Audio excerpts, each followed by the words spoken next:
Assalamualaikum warahmatullahi wabarakatuh. Salam sejahtera untuk kita semua. Teruntuk anak-anak hebat dimanapun berada, cara yang paling menarik untuk mengembangkan kemampuan berbahasa pada anak, yakni dengan media dongeng. Cerita, gambar, media audiovisual, media visual. Lewat kesempatan ini, saya, Rosida Resat, sebagai guru master, ingin menjelaskan salah satu hasana sastra Samawa, yakni batutir. Yuk kita berkenalan dengan batutir. Anak-anak hebat, kita memasuki materi, yakni pengertian batutir. Batutir adalah cerita rakyat yang umumnya disampaikan secara lisan oleh seseorang kepada orang lain, yang merupakan cerita hayalan atau dongeng. Nah, batutir ini berfungsi sebagai pengantar tidur atau dalam bahasa Samawanya berfungsi untuk balisir. Juga sebagai sarana hiburan saat istirahat, saat kita berkumpul dengan teman-teman kita, dan sebagai sarana mendidik anak. Karena apa? Karena di dalam tutir itu terdapat pesan-pesan moral.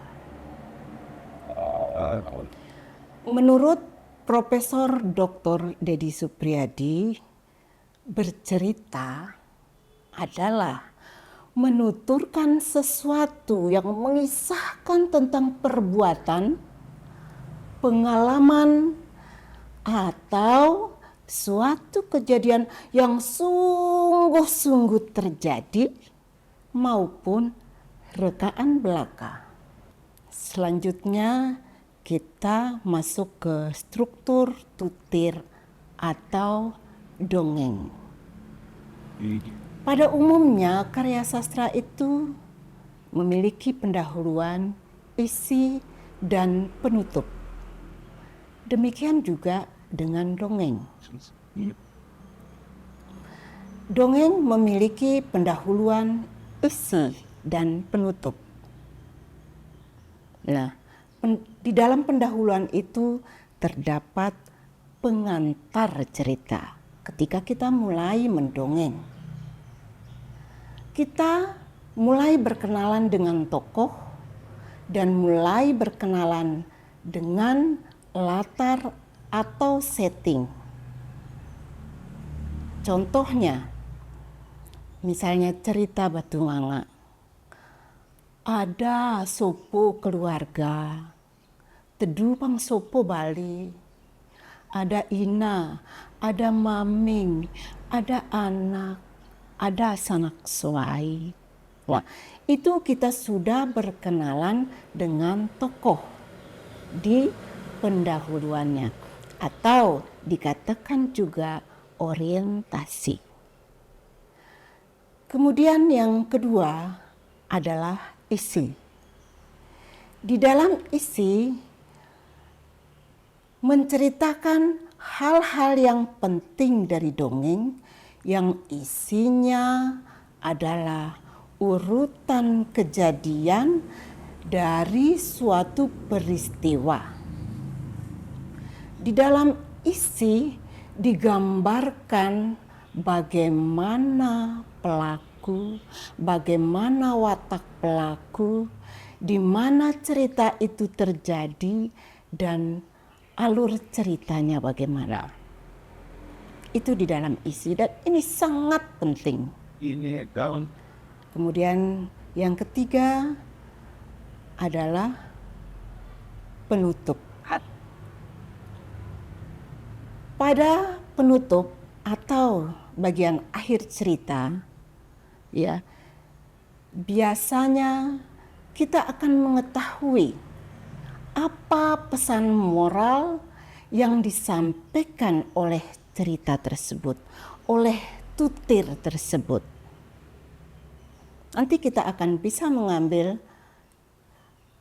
amanat atau pesan yang ada dalam penutup. Bisa cerita itu sedih, bisa juga gembira. Nah, itu tadi mengenai struktur tutir. Saya ulangi lagi, yakni pendahuluan, isi, dan penutup. Selain struktur dari dongeng, yang sangat penting adalah unsur intrinsik dan ekstrinsik. Apa itu unsur intrinsik dan ekstrinsik? Dan tentunya anak-anak juga selalu mendengar di dalam karya sastra ada unsur intrinsik dan ekstrinsik. Demikian juga pada dongeng. Unsur intrinsik dongeng yang pertama adalah tema, yang kedua latar atau setting, yang ketiga penokohan, yang keempat alur,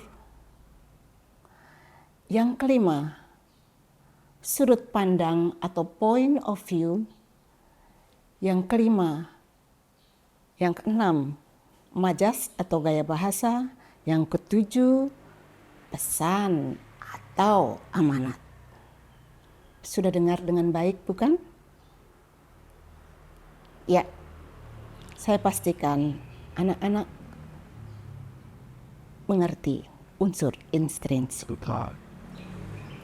Yang pertama adalah tema.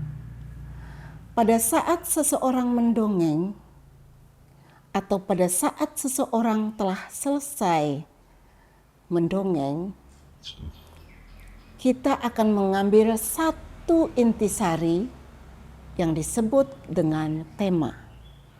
Karena tema itu adalah inti yang menjiwai seluruh dongeng tersebut. Kedua adalah latar atau setting. Latar atau setting, ya, adalah tempat terjadinya peristiwa. Tetapi bukan tempat terjadinya peristiwa saja. Bisa latar waktu, latar suasana, dan latar sosial. Kemudian yang ketiga, penokohan dari kata dasar tokoh. Tokoh adalah pelaku dalam cerita. Kalau tidak ada tokoh, tentu tidak ada yang diceritakan. Oleh sebab itu, mengapa penokohan sangat penting untuk membangun sebuah karya, khususnya dongeng. Di dalam penokohan juga kita akan tahu tokoh jahat, tokoh baik, tokoh pandir, dan karakter-karakter tokoh yang lainnya. Kemudian yang keempat adalah alur. Alur adalah jalinan peristiwa yang saling berkaitan. Misalnya awal cerita, tentu pasti ada kaitannya dengan tengah cerita dan akhir cerita, atau pendahuluan, isi, dan penutup pasti saling berkaitan. Di dalam dongeng itu harus ada koherensi, ada kesatuan cerita. Sehingga alur itu sangat penting diperhatikan untuk mengetahui dongeng itu berhubungan atau tidak pada awal, tengah, dan akhir cerita. Yang kelima, sudut pandang atau point of view. Sudut pandang atau point of view ini adalah bagaimana cara seorang pengarang menempatkan diri dalam cerita. Ada yang menggunakan kata aku. Contoh, lamin ya kaji tunung pasti ada ina pengatas otak. Batutir sampai kaji tunung. Itu adalah orang pertama, dia menceritakan dirinya sendiri dengan menggunakan kata kaji atau bahasa Indonesianya aku. Kemudian ada juga orang ketiga. Misalnya dia mengatakan ketika, misalnya contoh nama anaknya Erika. Ketika Rika tidur, ibunya selalu menceritakan dongeng untuknya. Nah, itu menceritakan orang ketiga. Itulah yang dinamakan dengan point of view. Mudah-mudahan anak-anak bisa paham. Atau ya, kita sambung lagi. Kemudian yang keenam, majas atau gaya bahasa. Wah, ini sangat menarik. Ketika kita membaca sebuah buku, kadang-kadang kita melihat gaya bahasa seseorang. Ada yang kita sukai dan ada yang kurang kita minati cara berceritanya. Nah, majas adalah bagaimana seorang pengarang menyampaikan ide atau gagasannya dengan menggunakan media bahasa. Contoh di dalam tutur. Ya, biasanya kalau orang bertutur itu ada tembang, ada ama, ada lawas. Tapi izinkan saya untuk membawakan satu tembang. Nanti tentunya tembang ini ada kaitannya dengan gaya bahasa. Ada inaku kamate pajele ban katurasi anak ngineng dunia, anak ngineng dunia, sanak nonda sempunonda, den kayu pendigamana. Nah, sedih bukan? Nah, itulah gaya bahasa. Den kayu pendigamana. Apakah kayu itu ada hatinya, ada perasaannya? Tentu tidak. Itulah kekuatan gaya bahasa atau majas. Ya, jadi kayu itu seperti benda hidup yang memiliki perasaan. Siapa di antara anak-anak yang tahu gaya bahasa apa itu? Ya, ya, itulah personifikasi gaya bahasa yang menganggap benda mati seperti benda hidup yang memiliki perasaan dan lain-lain. Kemudian yang terakhir dalam unsur intrinsik yang tidak kalah pentingnya juga adalah amanat atau pesan. Setiap karya, khususnya dongeng, pasti ada amanat atau pesan yang ingin disampaikan oleh baik itu penulis atau pendongeng. Ya, itu karena sejatinya ketika kita membaca sebuah karya sastra, khususnya dongeng, kita harus bisa mengambil pesan atau amanat yang terkandung dalam sebuah tutur. Anak-anak hebat dimanapun berada, selain unsur intrinsik, kita juga harus tahu unsur ekstrinsik. Unsur ekstrinsik itu adalah unsur yang membangun karya sastra dari luar. Contoh atau satu, latar belakang penulis. Yang kedua, latar belakang masyarakat. Yang ketiga, nilai-nilai yang terkandung dalam sebuah karya. Latar belakang penulis, contohnya ketika kita akan membuat sebuah dongeng, latar belakang tempat kita tinggal itu sangat mempengaruhi. Karena apa? Kita akan mengambil settingnya, kita akan mengambil bagaimana kehidupan masyarakat sehari-hari di lingkungan tersebut, ya, dan bagaimana latar pendidikan penulisnya. Mungkin ya, dan yang ketiga adalah nilai-nilai yang terkandung. Contoh ya, saya itu adalah seorang guru, ya, dan masa kecil saya habiskan di kampung Ayawak. Dan ketika saya menulis baik itu syair, puisi maupun cerpen, Ayawak itu tidak pernah hilang dalam cerita saya. Karena gambaran-gambaran kehidupan, latar belakang kehidupan saya, latar belakang masyarakat tempat saya tinggal itu sangat mempengaruhi karya-karya saya. Itulah mengapa unsur ekstrinsik sangat mempengaruhi sebuah karya. Sampai di sini apakah anak-anak hebat bisa paham? Oke. Terima kasih. Anak-anak pasti bisa memahaminya. Kita lanjutkan lagi, anak-anak hebat. Jangan bosan-bosan karena tutur ini sangat luas. Karena tutur ini adalah kekayaan budaya Indonesia. Walaupun kita membicarakan skup kesamawaannya.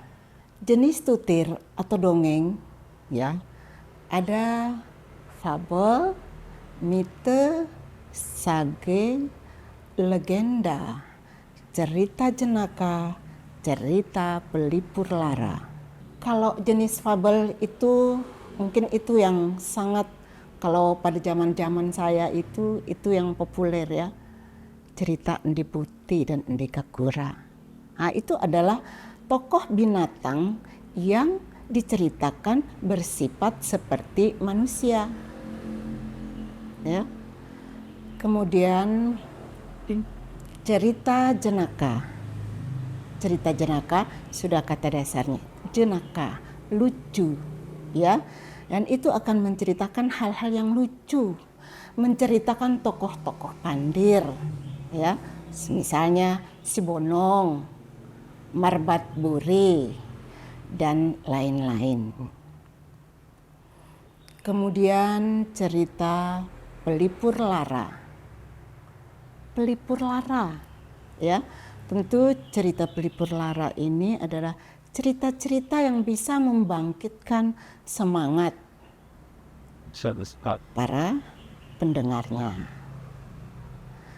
Kemudian legenda. Legenda itu biasanya dikaitkan dengan peristiwa alam.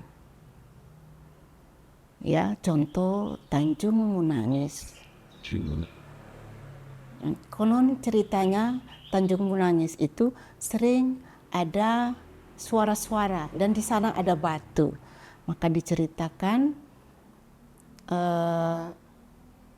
di Tanjung Munangis itu ada seorang putri yang selalu terdengar suaranya menangis karena ceritanya si putri ini ditinggal oleh kekasihnya.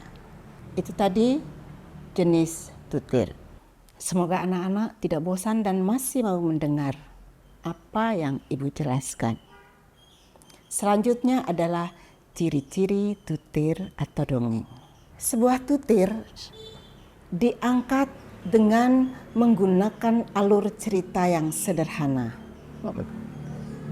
Kalimat pembuka pada umumnya diawali dengan kata-kata pada zaman dahulu, pada masa silam, atau Alkisah. Kemudian terdapat dua tokoh yang berlawanan, yaitu tokoh baik dan tokoh jahat. Selanjutnya ditulis dengan gaya penceritaan secara lisan, bersifat fiktif dan hayalan, dan di dalamnya terdapat pesan atau amanat. Dan seperti yang Ibu katakan tadi, tema di dalam tutir itu mengandung pesan moral serta berisi mantra-mantra ajaib. Dan yang lebih penting, tidak diketahui siapa pengarangnya atau non-name. Anak-anak hebat, ada hal yang tidak boleh kita lewati, yakni apa saja faktor pembeda tutir dengan karya-karya dongeng yang ada di daerah lain. Tentu yang utama atau yang mendasar adalah bahasa yang digunakan. Bahasa yang digunakan pada saat membuka tutir ada bahasa yang khas. Contohnya, ada mo sakoa-koa, pangtin sapuanana. Atau kata lain, atau bahasa yang lain, kebo bintir, kebo penge, kaji batutir, sia sanenge, sama sebetir tai ngenge. Boleh ketawa. Itu untuk faktor humor. Kemudian juga ada kata dengan kaji ta sate kaji batutir roas yang menongke. Nah, itu adalah kata-kata pembuka pada saat kita batutir. Kemudian yang kedua adalah teknik pengalihan tutir memakai kalimat. Ya, kita alihkan ya, ingat katanya, kata teknik pengalihan tutir. Kita bisa menggunakan kata ma tupelong sakendi. Itu artinya kita akan mengalihkan cerita supaya cerita itu lebih singkat dan tidak bertele-tele. Kemudian yang ketiga, teknik menyingkat alur. Teknik menyingkat alur itu misalnya tweet-tweet cerita dengan tweet-tweet cerita. Itu adalah teknik menyingkat alur. Kemudian yang keempat, penutup tutir. Penutup tutir kita bisa memakai beberapa kalimat. Contohnya, semele ayam nunggu, batu mo. Untuk penutup, kita juga boleh memakai gaya kita sendiri. Mau balawas, mau menggunakan ama, mau menggunakan tembang, kita boleh agar tutir kita itu lebih menarik. Nah, tapi penting juga untuk saya sampaikan lewat kesempatan ini, akhir-akhir ini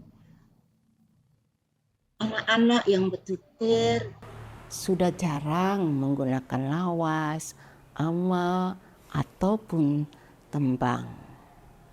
Nanti kalau anak-anak bertutir, usahakan klub ya, semua ada tembangnya, ada lawasnya, ada amanya, supaya tutir kita lebih menarik. Setuju? Alhamdulillah jika anak-anak setuju. Nah, ini ada contoh ya, batutir. Judulnya Tutir Batu Nganga. Nganga, nganga, batu nganga. Elan aku batu nganga. Kebedat lelam bakung. Itu bisa kita gunakan pada awal batutir. Pang zaman dunung ana. Telas mau sopo keluarga.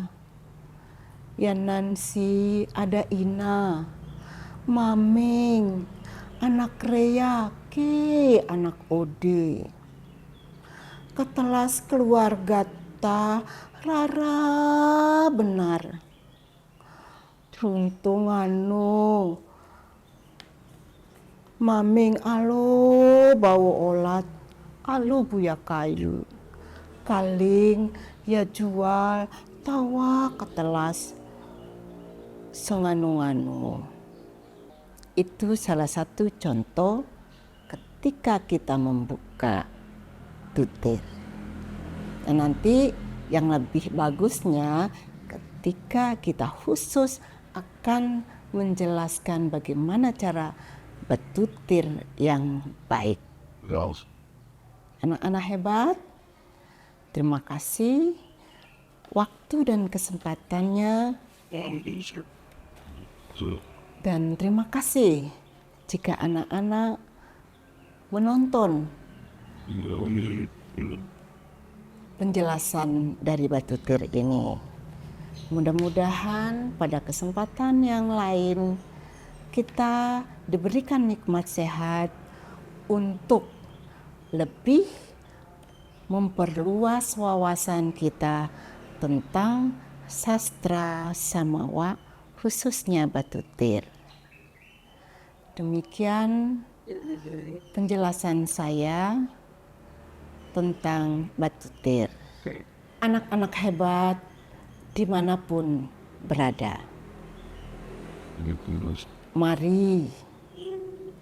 Mari kita peduli dan cinta terhadap warisan budaya nenek moyang, salah satunya dengan mempelajari batutir atau mendongeng.